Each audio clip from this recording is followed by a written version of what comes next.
Hola, hola, buen día, Dios les bendiga, mis hermanos. Estamos aquí una semana más, hay la bendita palabra de Dios, y estamos en la lección 22. Mis hermanos, ¿ustedes cómo creen que Dios nos quiere ver? ¿Felices? ¿Tristes? ¿Amargados? ¿Cómo nos querrá ver? A ver, yo creo que nos quiere ver bien contentos, ¿verdad? Dice Santiago que Dios, se los voy a leer, dice: cuando alguno es tentado, no diga que es tentado de parte de Dios, porque Dios no puede ser tentado por el mal, ni Él tienta a nadie. ¿Por qué Dios no puede tentar a nadie? Porque el mal no está en Él. Por eso Él no puede tentar a nadie, sino que cada uno es tentado cuando de su propia concupiscencia es atraído y seducido por el pecado. Entonces la concupiscencia, después que ha concebido, da a luz el pecado, y el pecado, siendo consumado, da a luz la muerte. Claro, la muerte espiritual, ¿verdad? Así que, amados hermanos míos, no erréis el camino, dice Santiago, pero no es Santiago lo que vamos a leer. Yo se los quise compartir precisamente porque la clase que vamos a ver hoy se llama Vive feliz, porque el Señor quiere vernos feliz. Dice el propósito de la lección que el alumno, o sea nosotros, el discípulo, comprenda que la voluntad de Dios es que sus hijos e hijas de Él vivamos contentos con lo que tenemos, con lo que ya poseemos, y no vivamos afanados buscando lo que no tenemos, sino que confiemos en Dios en que Él va a añadir. Pero ¿cómo vamos a confiar? Como dice Santiago. Lea Santiago, mi hermano, es un libro muy pequeño. Dice Santiago que la fe sin obras es vana. Usted no se puede sentar y decir: confío en Dios y Él me va a enviar para mis gastos, para lo que necesito. No, sino que usted lo va a buscar sin afanarse. Usted va a salir a trabajar confiado en que Dios va a proveer, sin afanarse, sin ir a los extremos de solo trabajar, vivir para trabajar, sino trabajar ecuánimemente, equilibradamente, sin excesos, confiando en que Dios va a proveer. A veces se critica mucho cuando alguien dice que que no debemos buscar la felicidad en las cosas, que con un par de zapatos, con una buena ropa, un techo, debemos de estar contentos. No significa ser mediocre o ser conformista, sino que realmente a lo que se refiere es ese dicho, es a que no busquemos la felicidad en lo material, sino que la felicidad está dentro de nosotros, no en lo que le ponemos al cuerpo, sino en lo que el cuerpo es. Ahí está la felicidad, que nosotros debemos de ser felices con lo que ya tenemos, confiando en Dios de que Él va a añadir. Y si el Señor sabe que añadiendo más nos vamos a separar de Él, pues no lo va a añadir, porque Él conoce nuestros corazones, nuestros pensamientos. Él sabe lo que nosotros somos, y el Señor tiene cuidado de nosotros. Dice su palabra que Él tiene cuidado de nosotros. Entonces, si Él sabe que si nos da más, vamos a salirnos del camino, pues no nos da más. Pero ¿cómo podemos pensar que el Señor no quiere darnos lo que necesitamos? Nos dio a su Hijo. ¿A poco para usted no es más valioso su hijo que su casa, su auto, su cuenta de banco, todo lo que tenga? Pues Dios se despojó de su hijo, lo entregó por nosotros. ¿Cómo no nos daría vestido, sustento, casa? Por eso el versículo clave que vamos a aprender esta semana es Primera de Timoteo 6:8, y dice: así que teniendo sustento y abrigo, estemos contentos con esto. Así que cuando escuche esa frase, mi hermano, no la critique, medítela. Se critica mucho eso, yo ya he escuchado esa frase y es muy criticada, pues no la critique, medítela, porque es palabra de Dios. Eso no significa que usted no va a trabajar, no va a querer tener una mejor casa, una mejor ropa. Claro que sí, pero sin afanarse. Fíjese lo que dicen las palabras: teniendo sustento y abrigo, es decir, comida y un poco de ropa, estemos contentos. O sea, no se refiere a que no busquemos tener más, sino que no estemos desesperados o amargados porque no lo tenemos, sino contentos, conformes con Dios, no con la situación, con Dios, conformes y confiados en que Él va a mejorar esa situación. Así que vamos a estar leyendo hoy Primera de Timoteo 6, solamente del 3 al 6. No hay muchos textos hoy este día.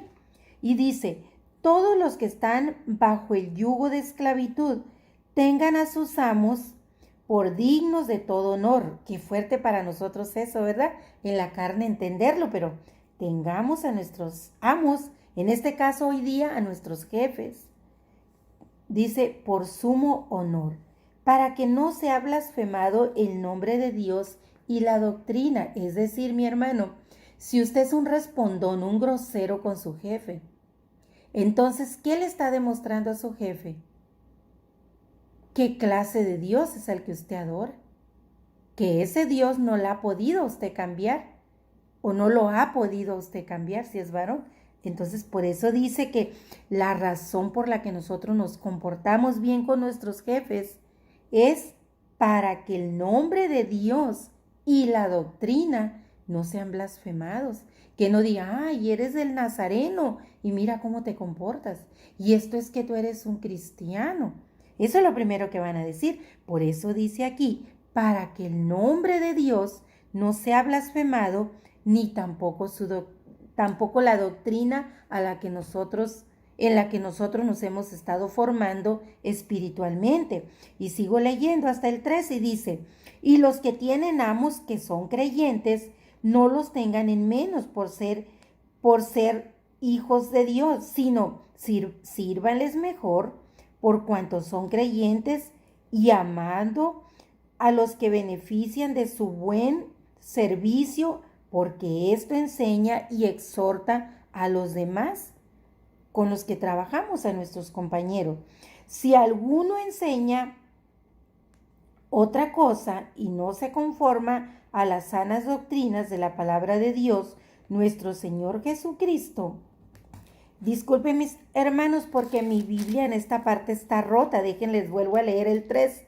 Si alguno enseña otra cosa y no se conforma a las sanas palabras de nuestro Señor Jesucristo y a la doctrina que es conforme a la piedad, está convencido, está envanecido, nada sabe y delibera acerca de cuestiones y contiendas, de palabras de las cuales nacen las envidias, los pleitos, las blasfemias, las malas sospechas, las disputas necias de hombres corruptos de entendimiento y privados de la verdad, que es decir, la voluntad de Dios, que toman la piedad como fuente de ganancia y dice, apártate de ellos.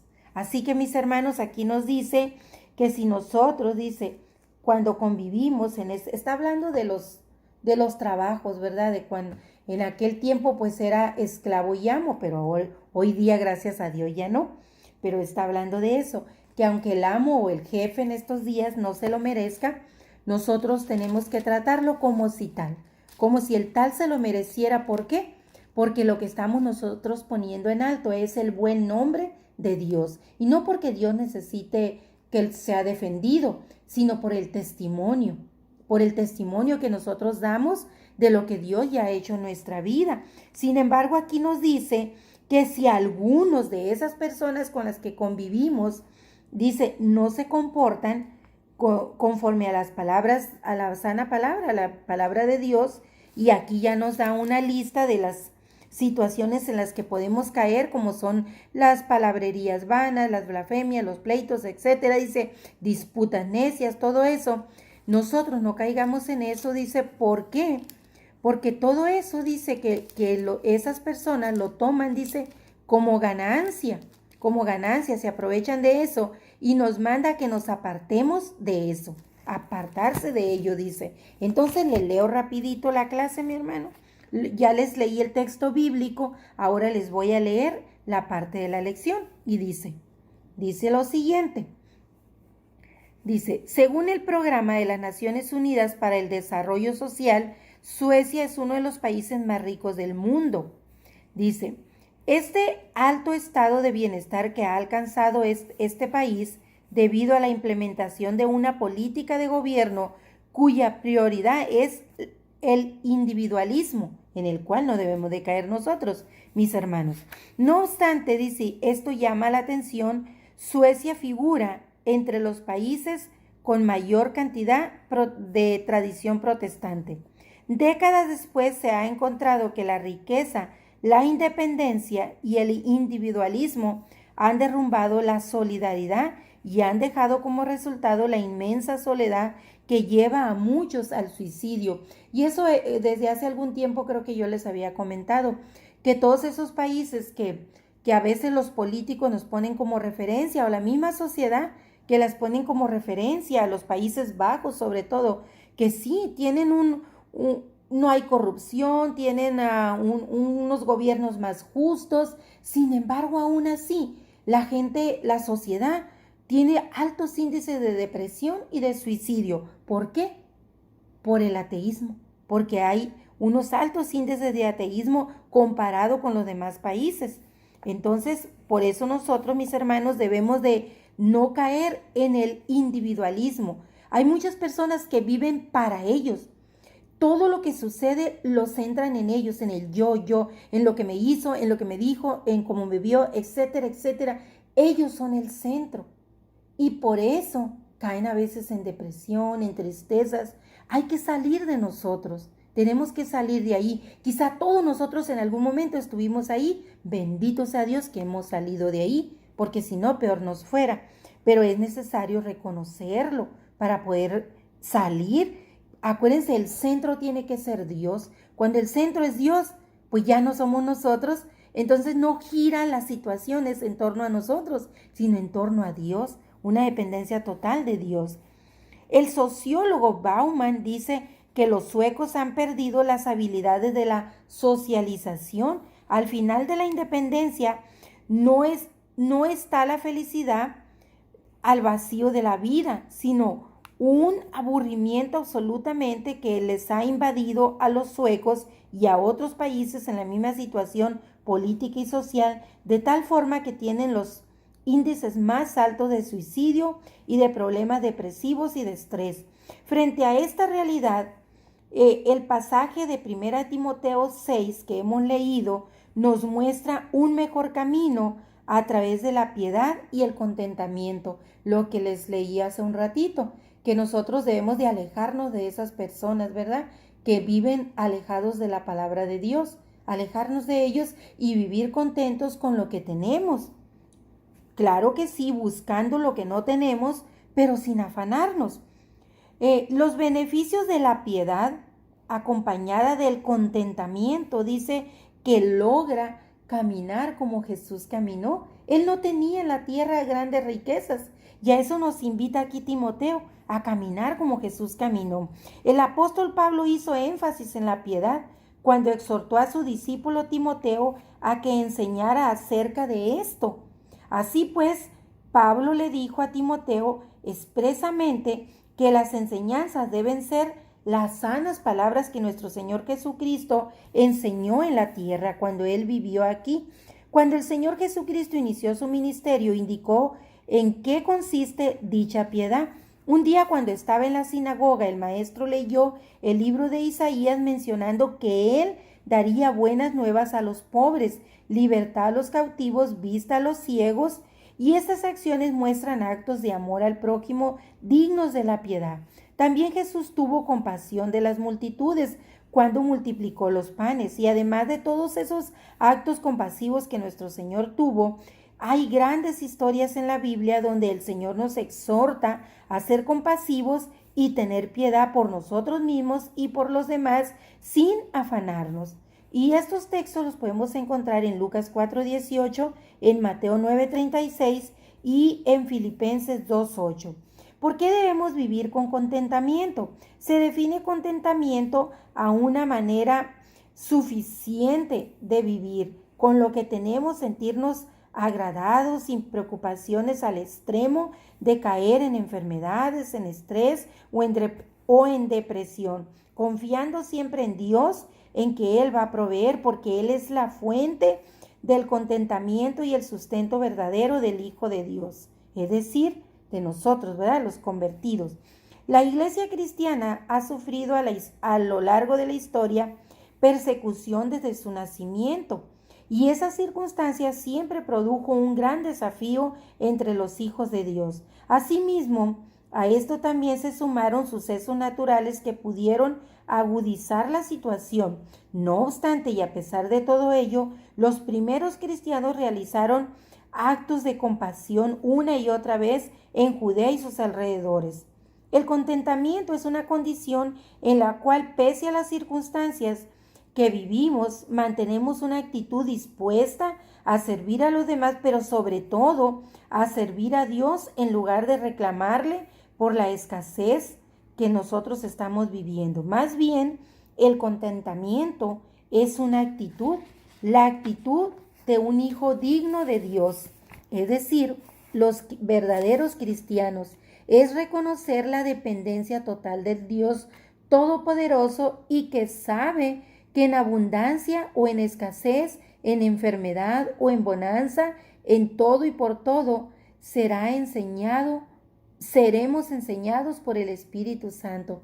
Y eso está en Filipenses 4:12, lo que les acabo de leer. En la escasez, en la abundancia, debemos confiar en Dios, porque en todo eso el Espíritu Santo está ahí. Si hemos sido nacidos del agua y del Espíritu, tenemos esa confianza que el Espíritu de Dios está en la necesidad, nos sacará de ahí, está en la abundancia, nos dará el equilibrio para manejar la abundancia. Esa es nuestra confianza, que el Espíritu de Dios no se muda, lo sientas o no lo sientas. Acuérdense que nosotros no nos guiamos por lo que sentimos, sino por la palabra de Dios.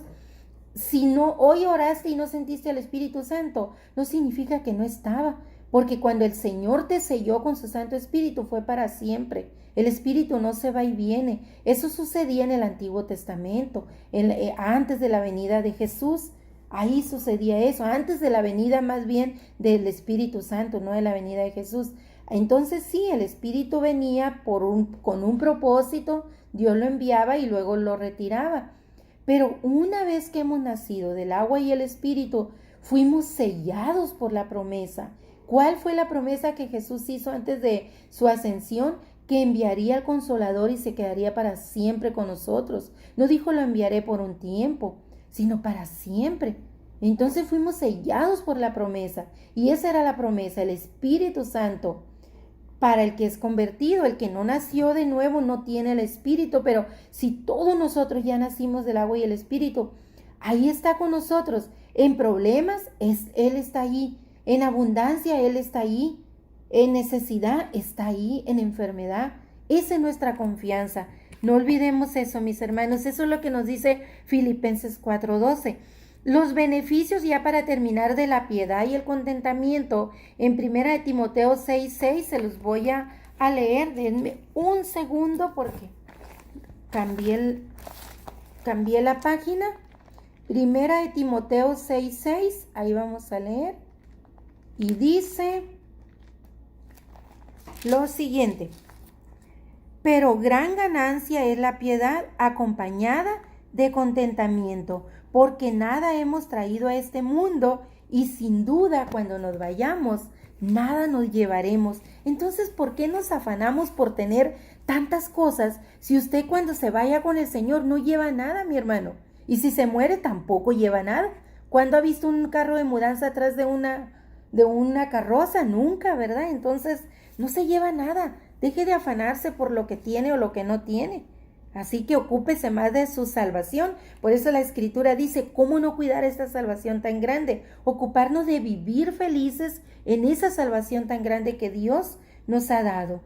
Dice, el apóstol Pablo indicó en este texto en el que les acabo de leer que hay gran ganancia cuando la piedad es acompañada de un contentamiento.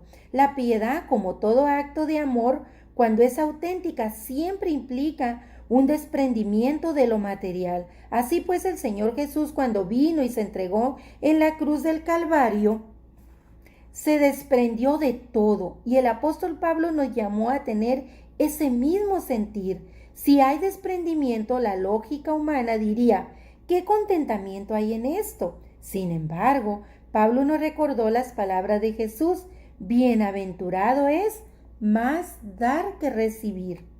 Así que un corazón que no tiene a Cristo no puede experimentar un sentir de contentamiento, pero quien reconoce que la entrega del Señor es más de lo que puede merecer, entonces la piedad tendrá un contentamiento. Un pastor dijo una vez lo siguiente: cuando de dar se trata, a Dios no le podemos ganar. Pues ¿cómo le podríamos ganar si dio a su propio hijo? Así que nada le podemos dar. A mí me encanta siempre recordar esas palabras de David que dice: ¿qué le daré? Nada le puedo dar, dice David, porque todo lo que tengo es de él. Y lo mismo es lo que yo digo. ¿Qué le puedo dar al Señor? Unos minutos, unas horas de mi tiempo que yo pase leyendo su palabra, unas horas de mi tiempo que yo pase preparando la clase, no es nada eso, es basura comparado con lo que Él hizo. Él dio su vida por mí. Entonces, mi hermano, entréguele su día a Dios hoy, entréguesela contento. Si hoy usted le batalló para hacer algún pago que tenía que hacer, confíe en Dios que a lo mejor mañana o pasado Dios le dará eso que usted hoy no tiene. Viva feliz con lo que hoy ya tiene. Para empezar, hoy tiene vida. Otros no la tienen. Hoy ya no amanecieron con vida. Otros hoy perdieron un familiar. Usted no. Dele gracias a Dios. Viva feliz. Eso es lo que el Señor quiere, que vivamos felices con lo que tenemos. Claro, en ningún momento el Señor nos está diciendo que no busquemos tener más. No nos confundamos. Solamente que Él quiere que no nos afanemos más de la cuenta. Porque afanarnos significa que no estamos confiando en Él. Eso es lo único que el Señor quiere. Que no vivamos afanados, sino que vivamos felices. Así que mi hermano, sea feliz hoy y que Dios le bendiga mucho.